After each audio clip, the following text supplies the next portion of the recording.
India versus Australia BGT यानी कि border Gavaskar trophy को शुरू होने में महज 12 से 15 दिन बचे हुए हैं और उससे पहले दोनों तरफ से शब्दों के बाण चल रहे हैं। इंडियाई फॉर्मर क्रिकेटर्स भी अपनी तरफ से भरपूर ताकत लगा रहे हैं, भरपूर जोर लगा रहे हैं, अपनी टीम को बैक कर रहे हैं कि भाई इंडिया ही जीतेगी, इंडिया ही जीतेगी। वहीं ऑस्ट्रेलिया की तरफ से अगर आप देखें तो ऑस्ट्रेलिया के फॉर्मर क्रिकेटर्स भी पूरा जोर लगा रहे हैं कि नहीं भाई इस बार हम इंडिया को हरा देंगे, कुछ भी हो इस बार हम ही जीतेंगे। और दोनों तरफ से जोर लगाया जा रहा है। वहां से रिकी पॉन्टिंग हो या जो भी फॉर्मर क्रिकेटर्स, एरन फिंच की बात करें, जो भी उनके फॉर्मर क्रिकेटर्स जो मतलब कमेंट्री बॉक्स का हिस्सा रहता है किसी भी मैच में, अब पर्टिकुलर मैच में अगर उठाकर देखें तो वहां पर जब भी बात छिड़ती है तो फिर वो अपनी टीम को बैक करते नजर आते हैं। वहीं इंडिया से सुनील गावस्कर साहब, संजय मांजरेकर, आकाश चोपड़ा या फिर कोई भी जिसको इन चीजों के बारे में पूछा जाता तो वो अपनी टीम को मतलब बैक करते हैं, बोलते हैं कि भाई हम तीसरी बार हैट्रिक करने जा रहे हैं। 2018-19 में हमने उनको बीजीटी हराई थी, 2020-21 में हराई, उसके बाद 2024-25 में भी हम उनको हराने जा रहे हैं। लेकिन इस बार थोड़ा मुझे लगता मुश्किल है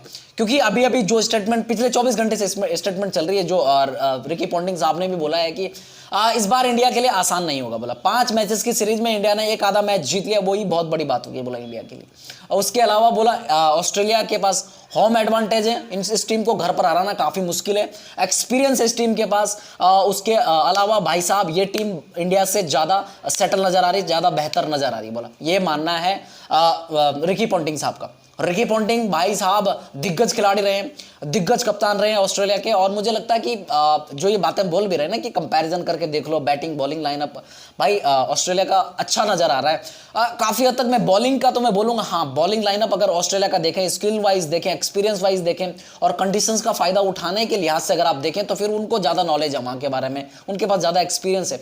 लेकिन अगर बैटिंग लाइनअप की अगर बात करते हैं ना तो फिर मुझे लगता है कि डेविड वार्नर के जाने के बाद उनके बैटिंग लाइनअप में भी थोड़ा मतलब चेंज तो होगा।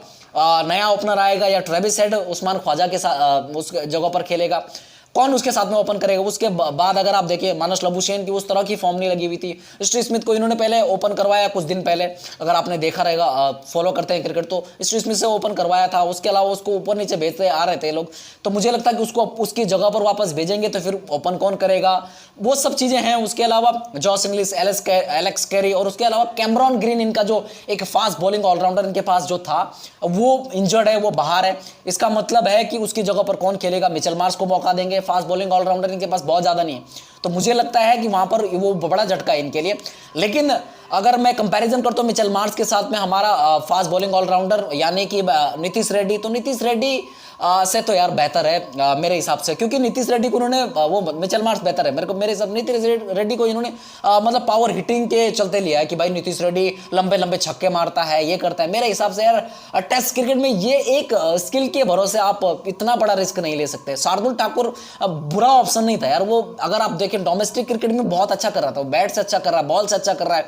उसके अलावा भाई गोल्डन आर्म बोलते थे और ऑस्ट्रेलियाई धरती पर उसके अच्छे खासे रिकॉर्ड्स हैं, अच्छे खासे रिकॉर्ड थे। लेकिन पता नहीं टीम मैनेजमेंट हो, जो सिलेक्टर हैं उनके दिमाग में क्या चल रहा, कोच क्या सोच रहा, कप्तान क्या सोच रहा, उनकी स्कीम ऑफ थिंग्स में शार्दुल ठाकुर क्यों नहीं है, आई डोंट नो। अगर आप, मैंने बोला ना कि भाई बैटिंग लाइनअप जो फास्ट बॉलिंग ऑलराउंडर तो फिर मिचेल मार्श की तरफ जाएंगे, तो वो उनकी तरफ जा रहा है। स्पिन बॉलिंग की बात करें तो वहां से नेथन लाइन पक्का खेलेगा, नहीं तो टॉड मर्फी को खिलाएंगे, तो टॉड मर्फी या नेथन लाइन जिसको भी खिलाएंगे मुझे लगता है कि वो अपनी कंडीशंस का भरपूर फायदा उठाएगा, अच्छे से फायदा उठा सकता है। लेकिन हमारी तरफ से प्रॉपर स्पिनर की जहां तक बात करते हैं तो भाई ये हम 2 ऑलराउंडर को लेके जा रखे हैं, चाहे वो 3 वाशिंगटन सुंदर, रविंद्र जडेजा और आर अश्विन, तो तीनों में से ये किसको एक को खिलाएंगे तो सबसे ज्यादा चांसेस हैं कि ये रविंद्र जडेजा को खिलाएंगे। रविंद्र जडेजा अगर खेलता तो 3 फास्ट बॉलर। फास्ट बॉलिंग में बुमराह के अलावा मुझे नहीं लगता कि किसी के पास उतना एक्सपीरियंस है। मोहम्मद सिराज 28 मैच खेले, सिर्फ 70-78 विकेट ले रखे। बुमराह 38 मैचेस में उन्होंने 173 विकेटें ले रखे, अच्छा खासा एवरेज भी है, अच्छा खासा स्ट्राइक रेट भी है और अच्छी खासी मतलब एक रिदम में बॉल भी डालता है और ऑस्ट्रेलिया को मुझे लगता है तंग करेंगे। लेकिन बुमराह का साथ कौन निभाएगा? आकाशदीप जिसके खुद अभी 5-7 मैचेस हुए, या फिर हर्षित राणा, या फिर मोहम्मद सिराज जो अपनी लय ढूंढते ढूंढते मतलब उन्होंने 2 साल निकाल लिए टीम में, अंदर बाहर अब तो बॉलिंग लाइनअप की मैं जहां तक बोलता हूं, वहां का अगर उनके देखो टॉप 4 बॉलर, मैं बहुत ज्यादा नाम नहीं लूंगा, 3 उनके फास्ट बॉलर, एक स्पिनर ले लो आप, चाहे वो मिचेल स्टार्क को ले लो, जॉस हेजलवुड को ले लो, पैट कमिंस को ले लो, नेथन लाइन को, फ्रंट लाइन बॉलर तो 4 है ना इनके, ये तो ये 4 बॉलर अगर आप देखेंगे तो इनके पास मतलब है यार, तीन फास्ट बॉलर भाई, इनके पास वो रिदम रहेगी, वो टप्पा रहेगा, वो पेस है इनके पास, और अपनी कंडीशंस का फायदा उठाने का मतलब वो नॉलेज रहेगा वहां पर। तो मुझे लगता है कि उस लिहाज से ये भारतीय बैटिंग लाइनअप को बहुत तंग करेंगे। तो मुझे लगता है कि हाँ, बॉलिंग लाइनअप उनका बेहतर है।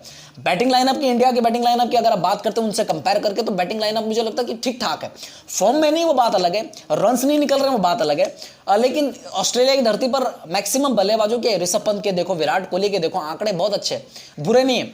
और वहीं यशस्वी को बाउंस पसंद है, यशस्वी को मतलब ठीक ठाक अच्छा खेलता बाउंस, रोहित शर्मा को बाउंस पसंद है, सुब्बन को बाउंस पसंद है। तो मुझे लगता है कि ऑस्ट्रेलिया की धरती पर थोड़ा तंग होंगे, शुरुआती दौर जब आए, शुरू में खेलेंगे तो तंग तो होंगे, यशस्वी को टाइम लग सकता है, एक आधा मैच लग सकता है वहां पर सेटल होने में, लेकिन मुझे लगता है कि इंजॉय करेंगे, यशस्वी भी वहां पर बैटिंग करना इंजॉय करेगा, क्योंकि वहां पर एक बैटल होगी, यानी कि प्रॉपर टेस्ट क्रिकेट देखने मिलेगा आपको, बल्ले और बॉल में लड़ाई होगी। और मैं जहां तक जानता हूं कि जिस तरह की स्किल्स शुभमन गिल के पास हैं, जिस तरह की स्किल्स यशस्वी के पास है, मुझे लगता है कि उनको वो पेशेंस भी रहेगा, क्योंकि वो बताया जाएगा उनको, वो देखेंगे, इसके पहले की क्रिकेट देख के जाएंगे कि भाई इससे पहले हुआ क्या था, कौन बल्लेबाज यहाँ पर, जो बल्लेबाज सक्सेस हुआ वो कैसे सक्सेस हुआ, तो वो सब चीजें वो देख के जाएंगे। तो मुझे लगता है कि इस चीज का फायदा मिलेगा उनको। खैर, रोहित शर्मा और विराट कोहली की जहां तक मैं बात करता हूं, तो रोहित शर्मा और विराट कोहली को बताने की तो जरूरत नहीं है कि भाई कैसा बाउंस खेला जाता है, इतना क्रिकेट खेल लिया उन्होंने कि भाई उनको कुछ बताने की जरूरत नहीं, लेकिन कैसे वहां पर उस सिचुएशन को टैकल करते हैं, कैसे उनके फास्ट बॉलरों को टैकल करते हैं, ईगो और उसको साइड रखना पड़ेगा, स्टारडम और ईगो को साइड रखना पड़ेगा कि मैं बड़ा स्टार हूं, मेरी ईगो है, मैं तो बस पुल शॉट खेलता ही हूं, मेरा तो इंटेंट यही है, मैं तो कवर ड्राइव मारूंगा ही मारूंगा। तो वो सब चीजें अलग रखनी पड़ेंगी, तभी सक्सेस मिलेगी। लेकिन अगर आप अपनी ईगो के साथ में जाएंगे, अपने स्टारडम के साथ में क्रीज पर उतरेंगे, तो फिर मुश्किल हो जाएगी। मिडिल ऑर्डर की अगर मैं बात करूं, सरफराज खान की जगह पर केएल राहुल आपको देखने मिलेंगे, पक्का बात है ये। पहले टेस्ट मैच में थोड़ा ऊपर नीचे हो सकता है कि पहले टेस्ट मैच, क्योंकि रोहित शर्मा के चांसेस हैं कि वो नहीं खेलेंगे, तो मुझे लगता है कि रोहित शर्मा की जगह पर अभिमन्यु ईश्वरन खेल सकते हैं, केएल राहुल ओपन कर सकते हैं। केएल राहुल के साथ में बहुत मतलब मेरे हिसाब से यार जाती तो हुई है, क्योंकि बंदे ने यार 2023 में पहले 2 मुकाबले उसने ओपन करे, फिर उसको 2 मुकाबले बैठना पड़ा, फिर उसने 4 नंबर पर खेला, फिर उसने 6 नंबर पर खेला, फिर ड्रॉप, फिर 6 नंबर, फिर 6 नंबर, फिर आपने देखा इन 2 मैचेस में ड्रॉप, फिर उसके बाद अभी यहां पर गया वो ए के साथ में गया, इंडिया ए के साथ, वहां पर फिर ओपन करवाए इन्होंने। तो मुझे लगता है कि उसके साथ में ऐसा हो ही रहा, ऊपर नीचे, मुझे नहीं समझ में आ रहा। खैर, वो बंदा ऐसा है कि भाई वो एक उसने अपने को उस तरह से बनाया है कि भाई कहीं भी खिलाओ, लेकिन खिलाओ। तो वो हर सिचुएशन में लड़ने के लिए तैयार रहता। तो मेरा ये मानना है कि वॉरियर है बंदा। तो केएल राहुल को पहला मौका मिल सकता है पहले मैच में ओपन करने का, तो वो वहां पर हो सकता है कि सरफराज खेले, लेकिन जब रोहित शर्मा वापस आ जाएंगे तो मुझे लगता है कि सरफराज खान को बाहर बिठाकर केएल राहुल को 5 नंबर पर उतारा जाएगा। सॉरी, 5 नंबर भी 6 नंबर, 5 नंबर पर तो ऋषभ पंत खेलेंगे। तो ऋषभ पंत अच्छी खासी फॉर्म भी है, अच्छे खासे उनके आंकड़े हैं ऑस्ट्रेलिया में, तो मुझे लगता है कि ऋषभ पंत को उतनी तकलीफ नहीं होगी। केएल राहुल भी अच्छा खासा खेलते हैं, बाउंस भी अच्छा खेलते हैं, स्पिन अच्छा खेलते हैं, तो मुझे लगता है वो है। फिर आपको जैसे बताया कि fast bowling allrounder Nitish Reddy है, नीचे से हमारा रविंद्र जडेजा खेलेगा, तो 3 बॉलर हो जाएंगे। लेकिन जो रिकी पॉन्टिंग साहब बोल रहे हैं कि भाई ये रहेगा, क्योंकि काफी हद तक पिछले कुछ समय से इंडिया ने अच्छी क्रिकेट नहीं खेली, जिसके चलते रिकी पॉन्टिंग साहब भी ये कयास लगा रहे हैं कि इंडिया इसी तरह की क्रिकेट ऑस्ट्रेलिया में भी खेलेगा, जिस तरह उन्होंने न्यूजीलैंड के सामने खेली, जिस तरह मतलब वो मतलब स्ट्रगल कर रहे हैं उनके बल्लेबाज। तो मुझे नहीं लगता कि यार हमारे बल्लेबाज अब यहाँ से इससे ज्यादा स्ट्रगल करेंगे, क्योंकि अच्छे खासे कपड़े फट चुके हैं, बीजीटी से पहले कपड़े फटे, यानी कि मतलब आंखें खुल गई होगी, नींद खुल गई होगी। वो वेकअप कॉल है जो मतलब जॉस हेजलवुड ने भी बोला ना बीच में कि इंडिया को ये वेकअप कॉल था न्यूजीलैंड वाली सीरीज, और वो बीजीटी में बहुत अच्छा खेलेंगे। और तो मेरे हिसाब से वेकअप कॉल जरूर था, क्योंकि जिस तरह से डिफीट मिली उसके बाद मतलब फॉर्मर क्रिकेटर्स कोई भी देखो, स्पोर्ट जर्नलिस्ट हो या कोई यूट्यूबर हो, जो भी एनालिसिस करते हैं क्रिकेट का, वो सब ने भाई टीम को मतलब कोपचे में लिया, अच्छी तरह से कोपचे में लिया, जिसके चलते टीम ने बिल्कुल भाई अपने पे देखा रहेगा, अपने अंदर झांका रहेगा हुआ क्या। चाहे वो कोच की बात करें, कप्तान की बात करें, विराट की बात करें, सुब्बन की बात करें, यशस्वी की बात करें, सरफराज की बात करें कि यार हुआ क्या हमारे साथ में, क्यों रन्स नहीं आए, क्यों हम परफॉर्म नहीं कर पाए, कैसे न्यूजीलैंड जीत गए, ये सब चीज़ों पर उन्होंने फोकस किया रहेगा। मुझे लगता है कि आगे जब खेलेंगे, तो जब उतरेंगे, तो भाई ये सोचकर उतरेंगे कि भाई ये यहाँ नहीं तो कहीं नहीं, ये सोचकर उतरेंगे। तो फिर मुझे लगता है कि ये काफ़ी मतलब काफी घातक साबित हो सकता है ऑस्ट्रेलिया के लिए। खैर दूसरी तरफ जो सुनील गावस्कर साहब है उन्होंने जो बोला है, उन्होंने भी ये बोला है कि भाई ऑस्ट्रेलिया को ऑस्ट्रेलिया में 4-0 से हराना काफी मुश्किल काम है। मेरा ये मानना है, बोला मुझे लगता है कि 3-2, 2-1 ये सब कर सकते हैं, लेकिन 4-0 से हराना दिस इज वेरी डिफिकल्ट बोला। तो मुझे लगता है कि हाँ डिफिकल्ट तो है, मगर इम्पॉसिबल नहीं है यार, इम्पॉसिबल नहीं है, क्योंकि इससे पहले तुमने बहुत अच्छी क्रिकेट खेली ऑस्ट्रेलिया में।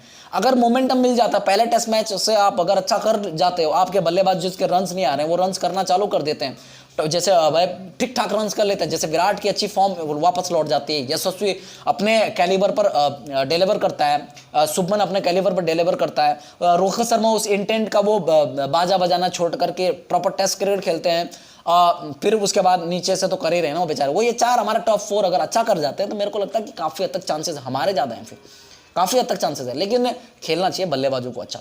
खैर अपनी राय दीजिए। जो रिकी पॉन्टिंग साहब बोल रहे हैं कि भाई 3-1 से हम इंडिया को आसानी से हरा देंगे, इंडिया 5 मैचेस की सीरीज में एक आधा मैच अगर जीत गया तो जीत गया, उसके अलावा इंडिया के पास इस बार कोई चांस नहीं है। जीत लिया 2018-19, जीत लिया 2020-21, वो जमाना गया। बोला ये हमारी अलग टीम है, इस टीम में अलग पोटेंशियल है, इस टीम में अलग जज्बा है, ये टीम में अलग एक्सपीरियंस है, और ये टीम अपने घर पर बिल्कुल अनडिफिटेड है और इसको हराना इंडिया के लिए आसान नहीं है। बोला अपनी राय दीजिए, क्या रिकी पॉन्टिंग जो बोल रहे हैं उस बात से आप सहमति रखते हैं, या फिर जो गावस्कर साहब ने बोला कि भाई हराएंगे लेकिन थोड़ा डिफिकल्टी होगी, 2-1 से होगा, ये होगा वो होगा, क्योंकि गावस्कर साहब श्योर नहीं है। उन्होंने भी देखा न्यूजीलैंड के सामने जैसे इंडिया ने घुटने टेके, उसके बाद वो भी श्योर नहीं है कैसे यार क्या मालूम जीतेंगे नहीं जीतेंगे, मैं प्रेडिक्ट कर लूंगा, कल के दिन में गलत साबित हो गया। ये चीज को लेकर अब इंडियन क्रिकेटर भी श्योर नहीं है, भले ही वो फेवर कर रहे हैं अपने खिलाड़ी को, बैक कर रहे हैं कि नहीं हम जीतेंगे जीतेंगे, लेकिन अंदर से कहीं ना कहीं ये आवाज आ रही है कि यार ये टीम जो न्यूजीलैंड के सामने घुटने टेक दिए यही टीम है, कॉपी पेस्ट है, तो यार ये कैसे जीतेंगे वहां पर। खैर अपनी राय दीजिए, क्या इंडिया ऑस्ट्रेलिया को ऑस्ट्रेलिया में तीसरी बार हराने वाला है, या फिर जो रिकी पॉन्टिंग साहब बोल रहे हैं वो होने वाला। अपनी राय दीजिए। अगर वीडियो पसंद आता है लाइक शेयर सब्सक्राइब करके जाना, और साथ साथ में क्या है शेयर कर दो। जय हिंद जय भारत।